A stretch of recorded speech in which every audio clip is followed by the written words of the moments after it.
नमस्कार। आप देख रहे हैं 4 PM और मैं हूं अभिषेक मिश्रा।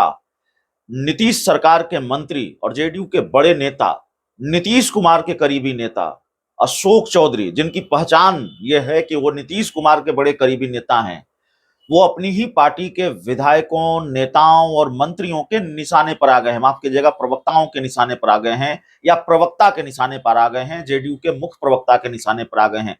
प्रवक्ताओं शब्द कहना ठीक नहीं होगा, क्योंकि जेडीयू के किसी दूसरे प्रवक्ता ने अशोक चौधरी के खिलाफ मोर्चा खोला हो ये हम नहीं जानते, लेकिन पार्टी के विधायक ने मोर्चा जरूर खोला, पार्टी के कुछ नेताओं ने मोर्चा जरूर खोला।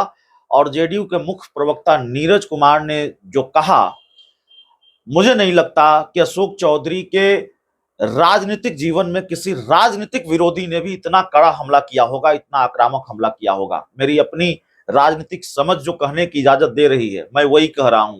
नीरज कुमार ने इतने तल्ख हमले किए अशोक चौधरी पर। मामला क्या है आप जानते हैं, बताने की जरूरत नहीं है। अशोक चौधरी ने एक टिप्पणी की, एक बयान दिया जहानाबाद में, और अशोक चौधरी पर आरोप ये या बवाल इसलिए बढ़ा कि उन्होंने भूमिहारों को लेकर कोई टिप्पणी दी। हालांकि अशोक चौधरी इस मामले में अपनी सफाई दे चुके हैं।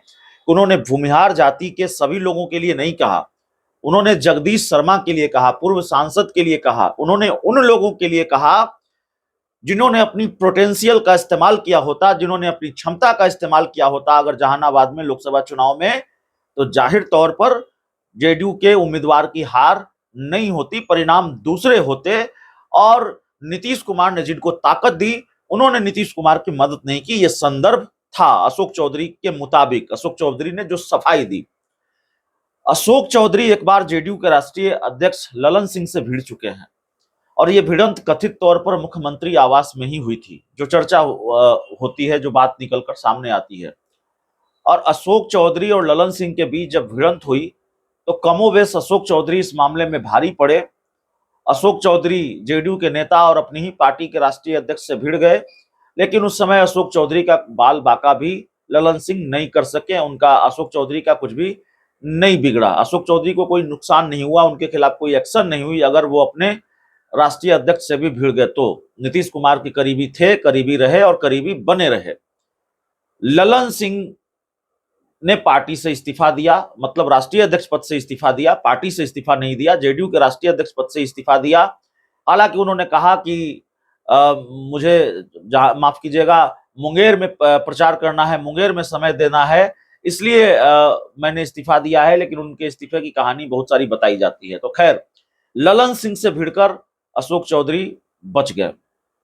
लेकिन इस बार अगर वो अपनी पार्टी के नेताओं के ही निशाने पर हैं, विधायकों के ही निशाने पर हैं, विधायक के निशाने पर हैं, विधायकों भी कहना ठीक नहीं होगा, विधायक डॉक्टर संजीव ने उन पर निशाना साधा है, जेडीयू के मुख्य प्रवक्ता नीरज कुमार ने उन पर निशाना साधा है, जेडीयू के पूर्व जिला अध्यक्ष गोपाल शर्मा ने उन पर निशाना साधा है, जगदीश शर्मा ने उन पर निशाना साधा है। तो अब सवाल है कि ललन सिंह से भिड़कर तो अशोक चौधरी ललन सिंह पर भारी पड़े थे, लेकिन इस बार विकेट किसका गिरेगा? इस बार अशोक चौधरी का विकेट गिरेगा इस लड़ाई में, इस भिड़ंत में, कि जेडीयू के मुख्य प्रवक्ता नीरज कुमार का विकेट गिरेगा, कि जेडीयू के विधायक डॉक्टर संजीव का विकेट गिरेगा, कि जेडीयू के पूर्व जिला अध्यक्ष का विकेट गिरेगा? किसका विकेट गिरेगा? अशोक चौधरी का विकेट गिरेगा, जिनके खिलाफ पार्टी के कई नेताओं ने मोर्चा खोल दिया है, या अशोक चौधरी के खिलाफ मोर्चा खोलने वालों का विकेट गिरेगा? क्या नीरज कुमार का विकेट गिरेगा? क्या जेडीयू के विधायक डॉक्टर संजीव का विकेट गिरेगा? नीरज कुमार ने तो यहां तक कह दिया कि ये कौन होते हैं टिकट काटने वाले, तबीयत से धोया नीरज कुमार ने। बिल्कुल अशोक चौधरी की हैसियत बताई नीरज कुमार ने कि जेडीयू में आपकी क्या हैसियत है और हमारी क्या हैसियत है। आप कहते हैं कि हम टिकट देते हैं, और क्या क्या नहीं कहा। जहां जाना था वहां गए नहीं, और जहानाबाद में जाकर आप ज्ञान बांट रहे थे। कटिहार का प्रभारी बनाया गया तो कितने दिन कटिहार में रहे? इतनी सारी बातें नीरज कुमार ने कही, और डॉक्टर संजीव ने तो चिंटू पिंटू कह दिया, और बहुत सारी बातें कही। तो सवाल है कि इस लड़ाई में विकेट किसका गिरने जा रहा है? देखिए, जो चर्चा है या जो खबर है, वैसे खबर सुबह आई और चर्चा यह आई, बहुत सारी अटकलें भी लगाई जा रही है नीरज कुमार जो जेडीयू के प्रवक्ता हैं, उनका बयान बंद हो गया है। नीरज कुमार आज पटना से बाहर हैं। हो सकता है वो निजी कारण से बाहर हों, बताया भी गया है कि निजी कारणों से पटना से बाहर हैं, लेकिन फिर तमाम तरह के कयास भी लगने शुरू हो जाते हैं। क्या जेडीयू की तरफ से, नीतीश कुमार की तरफ से उनको मना किया गया अब इस मामले पर बोलने के लिए? क्या उनके खिलाफ कार्रवाई होने जा रही है? बहुत सारी अटकलें लगती हैं, बहुत सारी चर्चाएं चलती हैं। तो देखिए, नीरज कुमार के बारे में जो चर्चा चल रही है कि उनके खिलाफ कार्रवाई हो सकती है, एक्शन हो सकता है, तो खबर तो आ रही थी अंदर से, चर्चा चल रही है, बिहार के राजनीतिक गलियारों में इसकी चर्चा है। लेकिन नीरज कुमार के खिलाफ नीतीश कुमार कोई एक्शन लेंगे, इसकी गुंजाइश नजर नहीं आती है। नीरज कुमार पर कोई कार्रवाई होगी, इसकी गुंजाइश नजर नहीं आती है। नीरज कुमार सिर्फ जेडीयू के प्रवक्ता नहीं है, बल्कि जेडीयू के कद्दावर नेता हैं। और नीरज कुमार, नीतीश कुमार और ललन सिंह दोनों के विश्वस्त सिपा सलार हैं। दोनों के भरोसेमंद है नीरज कुमार, और दोनों के बड़े चहेते भी हैं। तो नीरज कुमार बहुत सुलझे हुए प्रवक्ता माने जाते हैं जेडीयू के। ऐसा नहीं है कि बहुत आवेश में आकर, कोई बहुत गुस्से में, कोई जोश में, जुनून में नीरज कुमार ने वो बयान दे दिया और अशोक चौधरी को लेकर इतनी सारी बातें कह दी। नहीं, अगर नीरज कुमार ने ये बयान दिया तो होशो हवास में दिया, बहुत कुछ सोच समझ कर दिया। और संभवतः नीरज कुमार के बारे में कहा जाता है कि वो जो बोलते हैं वो नीतीश कुमार की जुबान बोलते हैं। वो जो बोलते हैं वो नीतीश कुमार की लाइन होती है। नीरज कुमार यूं ही कुछ नहीं कहते। नीरज कुमार के बोलने का मतलब नीतीश कुमार का बयान।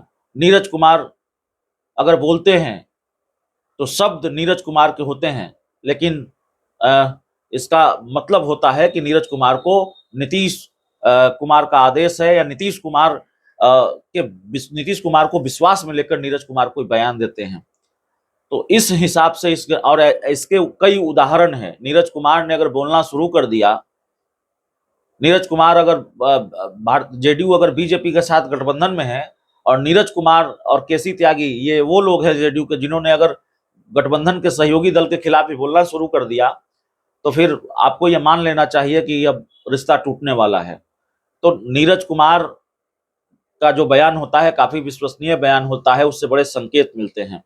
तो उनके खिलाफ कोई कार्रवाई होने जा रही है ऐसा हमें नहीं लगता है। तो सवाल है कि नीरज कुमार, क्योंकि कुर्बानी तो किसी की होनी है, विकेट तो किसी का गिरना है। या तो हमला बोलने वाले शहीद हो जाए, कुर्बान हो जाए, या जिन पर हमला बोला गया है उनका विकेट गिर जाए। तो इस मामले में माना जा रहा है कि अशोक चौधरी की राजनीतिक मुश्किलें बढ़ सकती हैं। वो नीतीश कुमार की रडार पर हैं, और आने वाले दिनों में हो सकता है कि अशोक चौधरी का पार्टी में कद छोटा हो। बहुत सारी चर्चाएं हैं।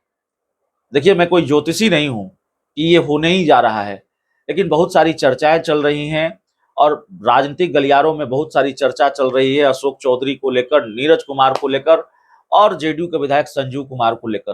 तो अभी ये लगता नहीं है कि नीरज कुमार का विकेट गिरेगा और जेडीयू के विधायक संजीव का विकेट गिरेगा। अभी जो चर्चा चल रही है वो तलवार लटक रही है अशोक चौधरी पर ही, और विकेट किसी का गिरेगा तो अशोक चौधरी का गिर सकता है। अब नीतीश मंत्रिमंडल से छुट्टी होगी, उनके कद को किसी दूसरे तरीके से कम किया जाएगा। नीतीश कुमार पर कतरते हैं तो बड़े करीने से कतरते हैं, तो पर वो किसका कतरते हैं और कितने करीने से कतरते हैं ये देखना पड़ेगा। बहुत बहुत धन्यवाद।